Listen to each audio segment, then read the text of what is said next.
अब हामी कास्की गरेर अब कास्कीको लुम्ले होइन अन्नपूर्ण गाउँपालिका अगाडि बढिसक्यो। हेम्जाबाट अगाडि बढिसक्यो। दमौलीको पत्रकार महासङ्घ तनहुँ दमौलीबाट चाहिँ यो यात्रा सुरु भएको। अहिले चाहिँ हामी कास्कीको हेम्जामा छौँ र पत्रकार महासङ्घ तनहुँ टोली छ। 3 दिने मुस्ताङ यात्राको क्रममा छौँ हामी। अब यो 3 दिन मुस्ताङमा कस्तो हुन्छ भन्ने कुराहरू पनि हामी तपाईँले बेला बेलामा चाहिँ हेर्दै गर्नु होला। ओ किरणजी के हो हल्ला हल्ला छ त निकै बिहामा के हो एक्लै बसेर निकै हल्ला छ त ए प्रदेश भन्नु भएन कि होइन त्यसलाई त भन्नु पऱ्यो क्या बागमती देश भन्नु पऱ्यो। प्रदेश भन्ने बित्तिकै त अर्कै देश हो जस्तो लाग्यो नि कसो कुरो।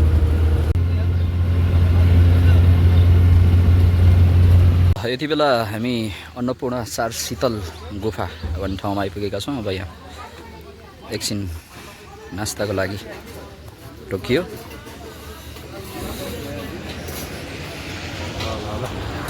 के छ नास्ता खायो? ठिक छ अब ल हाम्रो धामी सर हुनुहुन्छ यहाँनिर चिया खाँदै ट्याट्टा।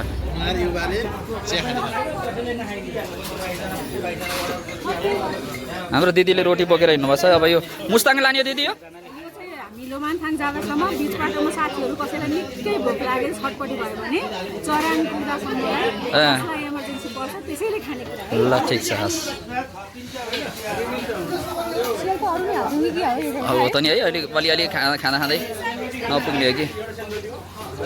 सन्ता के छ खबर? चिया पिउँदै? ल ठिक छ। ल हाम्रो भाउजूले भाउजू दाई हराउनु होला है दाई हराउनु होला राम्रोसँग खोज्नु है फेरि। प्रताप माकिम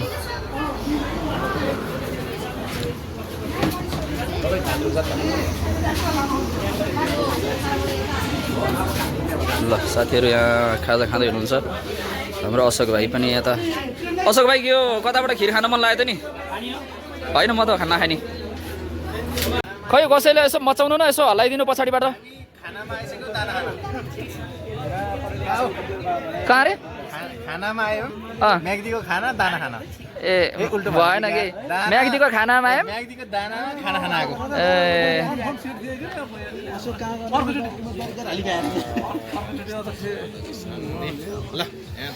दाइ कस्तो लागिरहेछ पिङ खेल्दाखेरि? रमाइलो बस्छ? बाल्यकालको याद आयो?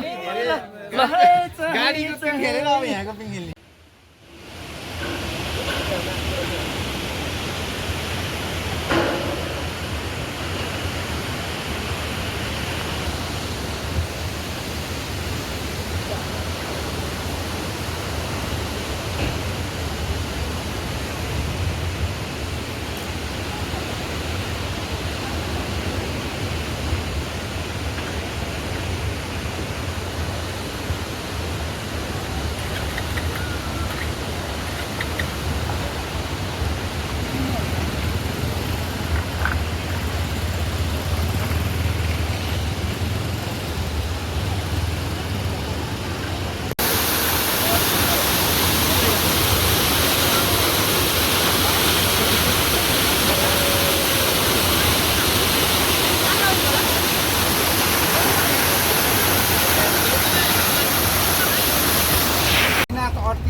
मुक्तिनाथमा 3800 हाइटमा दर्शन गर्दा तपाईँहरूलाई हाई अल्टिट्युडको समस्याहरू देखिन सक्छ।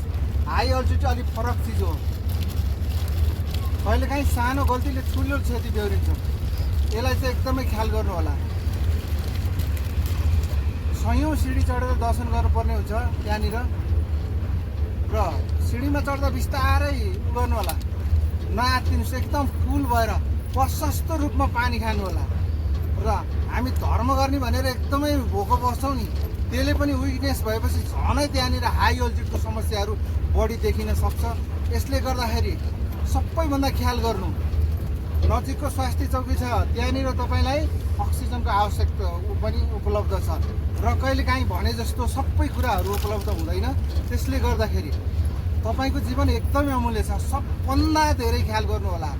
र यो समस्या कस्तो आइरहेछ भने दर्शन गरेर आएर पनि हजुरको के भन्छ गाडीमा बसेर आएर पनि मान्छे बसेको बस्दै हुन्छ। यी समस्याहरू एकदमै देखिएछ र हामी 108 डाँडामा 2-4 चोटि नुहाउँछौँ नि धर्म गर्ने भनेर, तर एउटा शिक्षक आजभन्दा 1 महिना अगाडि बित्नु भयो हो।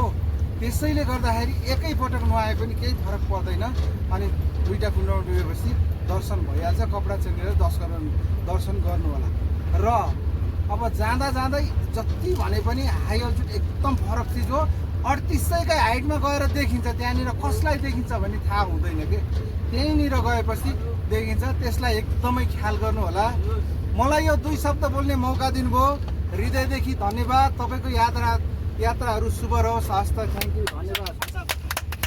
महानुभावहरू, हामी यो मुस्ताङको थासाङ गाउँपालिका कार्यालय यतातिर कोबाङ स्वास्थ्य चौकी छ, यो ठाउँमा आइपुगेका छौँ।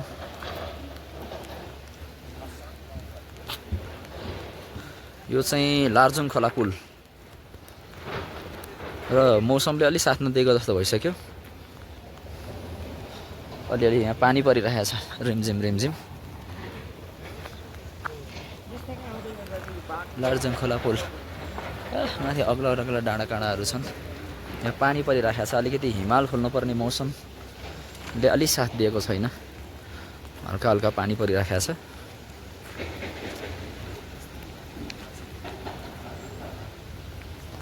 माथिपट्टि चाहिँ यस्ता खालको गुफाहरू छ।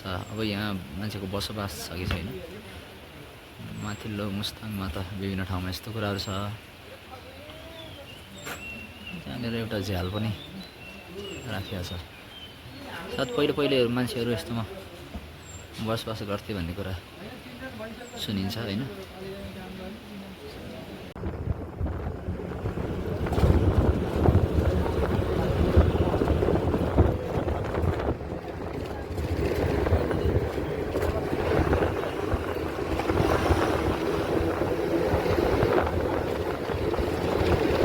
दर्शक महानुभावहरू, यति बेला चाहिँ तपाईँ यो मुस्ताङको धुम्बाताल मेरो पछाडि देख्न सक्नुहुन्छ। त्यति ठुलो छैन, गहिरो पनि त्यति नहोला जस्तो लाग्छ। एकदम निलो निलो कलरमा चट्ट छ। र यहाँ चाहिँ धुम्बातालको वरिपरि फोटो खिचाउनेहरू थुप्रै आन्तरिक तथा बाह्य पर्यटकहरूको उपस्थिति हामी देख्न सक्छौँ।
यति बेला स्याउको बोटमा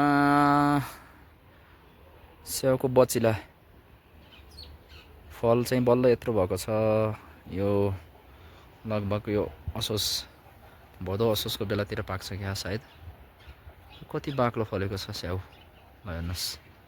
सानो होचो रुखमा यस्तो बाक्लो स्याउ फलेको,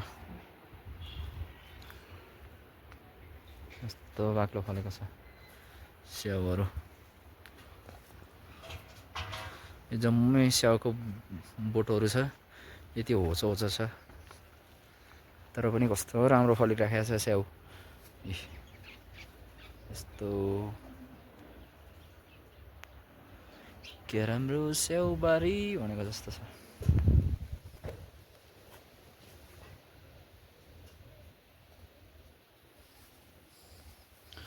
यति होचो रुखमा यस्तो बाक्लो स्याउ फल्दो रहेछ है।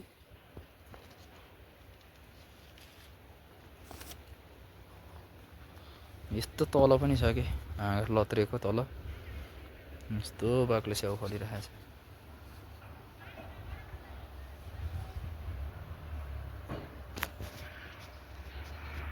ल ओके साथीहरू, हामी चाहिँ अहिले छुसाङ आइपुगेका छौँ राति पख। जुमसम्म कार्यक्रममा चाहिँ अलिकति ढिलो सकियो, अब आएर पनि खानासाना खाइसक्यो, अब सुत्ने तर्खरमा छौँ हामी। र भोलि यहाँबाट चाहिँ छुसाङबाट हाम्रो माथिल्लो उपल्लो मुस्ताङ अर्थात् लोमान्थाङतर्फको यात्रा, कोराला नाकासम्मको यात्रा सुरु हुनेछ। र भोलिको यात्राको विषयमा चाहिँ हामी भोलिको भिडियोमा देखाउँछौँ। अहिलेलाई गुड नाइट, शुभरात्रि।